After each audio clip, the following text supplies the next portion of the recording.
Is to continue to engage all the parties that are involved in finding an outcome to this conflict. We will engage any time that we have an opportunity to do so, like we did today.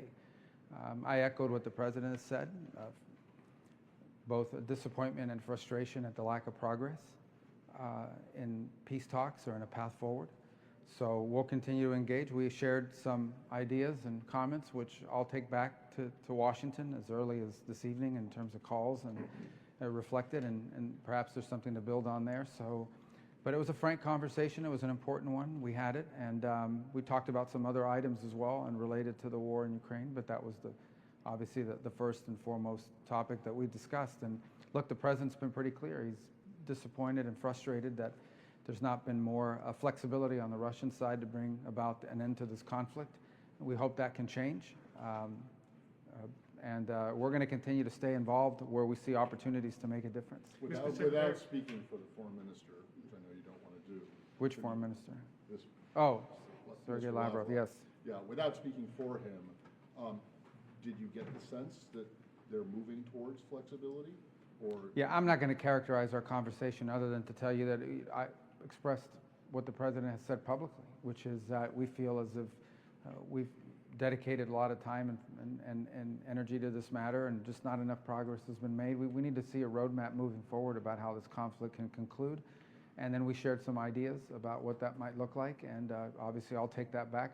It's to the President here as early as this evening, and hopefully there's something that we can build on there. But we'll Secretary, find out. A couple of months ago you said that what was necessary to end this war would be a conversation between President Trump and President Putin, but there have now been multiple phone calls between the two of them, and yet the war in Ukraine goes on. Does this speak to any weakness in terms of the President's ability to negotiate an end to this conflict, or why does it persist despite them having spoken? Well, this is a war that the President inherited, right? He got elected and it had already been going on, and no progress had been made to that point towards peace of any kind. In fact, there had not even been any meetings between the Ukrainians and the Russians for quite some time. So while there's been some humanitarian exchanges made, obviously that's our goal here, is to end this war and any role we can play. So this is not a war that started under President Trump. It's a war that wouldn't have happened had he been president, but now it's here. And we'll continue to engage and do everything we can and hopefully make progress. As I said, and I've said repeatedly, look, if we see an opportunity to make a difference in this, we're going to take it and we're going to pursue it. And that's what the President has done. And he deserves tremendous credit for having multiple phone calls with leaders from both countries and anybody else. Mr. Secretary, Russia has launched its most massive attacks in the last 3 days, and you of course saw your counterpart today. Are you willing now to put stronger sanctions on Russia?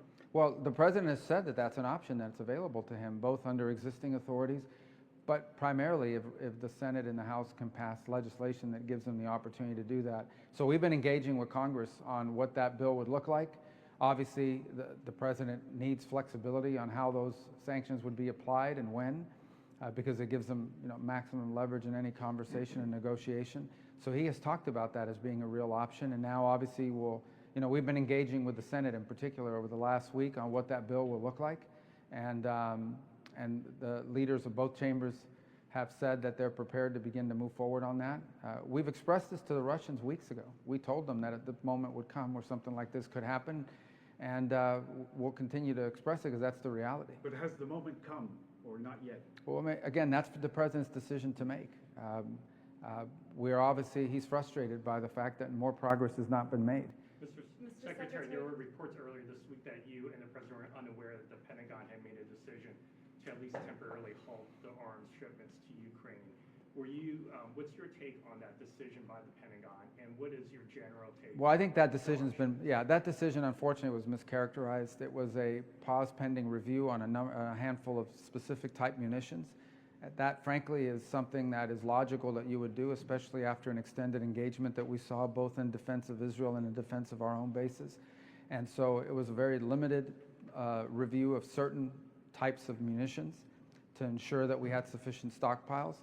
And it's typical when you do these reviews that there's a short-term pause, because if, in fact, the review comes back that you have a shortage, you can't pull it back once it's been sent. But generally speaking, aid to Ukraine continues along the schedule that Congress appropriated. Which types were paused? Huh? Which types of weapons were paused? largely defensive in nature. Some were offensive, but again, the ones that were expended in recent conflicts in the Middle East. And again, not because there is a shortage, but because it's prudent to look at it and say, okay, do we have enough of these in our stockpiles for all of our obligations around the world, both in defense of our bases in the Middle East, but also our obligations to our Indo-Pacific partners and any other contingencies that might arise. But in the end, I would say that the overwhelming majority of defense of military aid that the United States provides Ukraine has never been paused and continues along the same schedules that it's been. I think there's a broader issue unrelated to the pause, and that involves the defense productive capabilities of the West, not just us, but of Europe. As an example, one of the things that the Ukrainians need is more Patriot batteries. There are Patriot batteries available in multiple countries in Europe, yet no one wants to part with them. So I hope that'll change. If in fact that Ukraine is the priority that so many countries in Europe say it is, they should be willing to share batteries that right now they don't have a need to use. So hopefully we'll be able to convince some of our NATO partners to provide those Patriot batteries to Ukraine, because there are a number of countries that have them, but no one wants to part with what they have. So perhaps that'll change. That's important.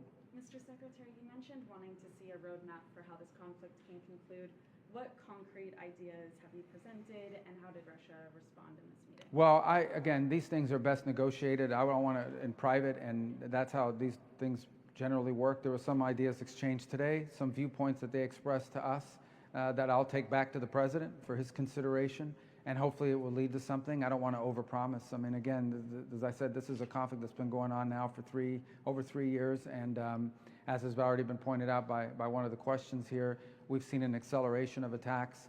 I think it's probably the largest drone attack in a city close to the Polish border, actually, so it's pretty deep strike.